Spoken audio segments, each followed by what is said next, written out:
Hello friends, once again welcome back to my channel. My name is Ishaan और आप देख रहे हैं official my studio YouTube channel. So guys, आज की वीडियो बहुत ही ज़्यादा इंटरेस्टिंग होने वाली है क्योंकि इसमें हम बात करने वाले हैं कि आज का जो मैच चल रहा है लाइव पीएसएल का, वो हम किस तरह देखें लाइव, वो भी जहां दिल चाहे आप बैठकर देख सकते हैं। सो गाइस, ये मेथड बताने से पहले आपसे एक रिक्वेस्ट करना चाहता हूं, हमारे चैनल को करें सब्सक्राइब और साथ ही साथ बेल के नोटिफिकेशन को ऑल पर क्लिक कर दें ताकि जब भी नई वीडियो आए तो आप तक बर वक्त पहुँचती रहे। सो गाइस, मैं अब आपको मेथड की तरफ चलते हैं आप लोगों, और हम लोग अपना डिस्क्रिप्शन में लिंक दे देंगे उस मेथड का, तो आप वहाँ पर जाकर भी चेक कर सकते हैं। आप लोगों ने सबसे पहले प्ले स्टोर को ओपन करना है।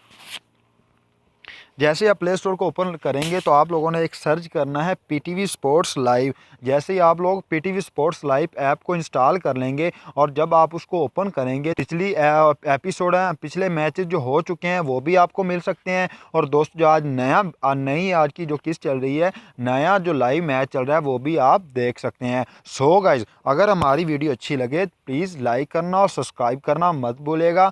और इंशाल्लाह अगली वीडियो में मुलाकात होगी। तब तक के लिए अल्लाह हाफिज़।